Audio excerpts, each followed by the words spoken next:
सच बताओ कुरान शरीफ हाथ रख करके, करबला में क्या हुआ था? अगर यह हिम्मत नहीं है तो हिंदुओं को और सनातनियों को झूठ बोलने के लिए करबला का इस्तेमाल मत करो।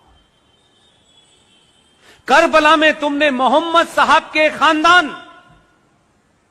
उनके नवासों के नवासे, उनकी हत्याएं करके उनकी गर्दनों को नेजों के ऊपर, नेजों कहते हैं बड़े बड़े त्रिशूलों के ऊपर लेकर के शाम की गलियों में उनकी औरतों को बेराबरू होके घुमाया था। तुमने ये किया था। तुम किसको बताना चाहते हो?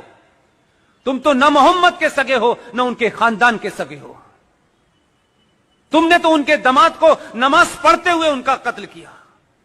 तुमने तो मोहम्मद की बेटी के घर में आग लगाई और जलते दरवाजे में उन्हें मार के दफन कर दिया। तुमने उनके नवासों की गर्दनें काटी। तुम कहते हो कि करबला हमें याद है। तुम करबला के बारे में झूठ बोल रहे हो। आज ये ताकतें कौन हैं? ये वही ताकतें हैं जिन्होंने मोहम्मद के खानदान को मारा। इसलिए अबू बकर से लेकर के अल बगदादी तक एक ही सोच है, जो मोहम्मद के नहीं हुए वो हिंदुस्तान के कैसे हो सकते हैं? जो उनके नवासों के नहीं हुए उसके कैसे हो सकते हैं? हमको सिखा रहे हो?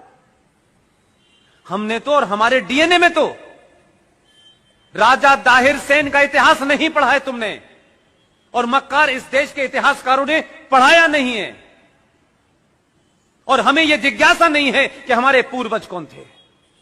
राजा दाहिर सेन सिंध का आखिरी राजा था, उसका इतिहास पढ़ लेते, तब भी मुसलमान अपनी मुंह नहीं खोलता आपके सामने।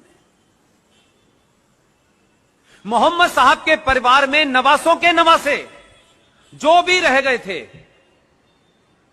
राजा दाहिर सेन ने अपने किले में उनको छुपा करके शरण दी। लेकिन बदकिस्मती और ट्रेजेडी देखिए कि कासिम जो चला था वहां से, पूरा नाम उसका क्या है? मोहम्मद बिन कासिम।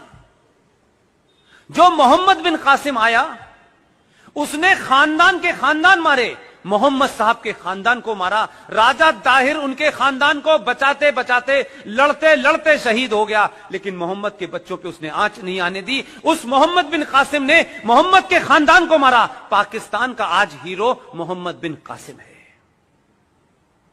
कहां के मुसलमानों हो और किस जगह के मुसलमानों हो, हमारे मुसलमान होने पे मुझे शक है।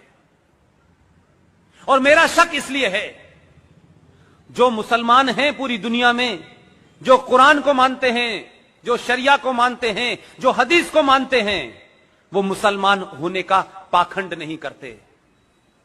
तुम मुसलमान नहीं हो।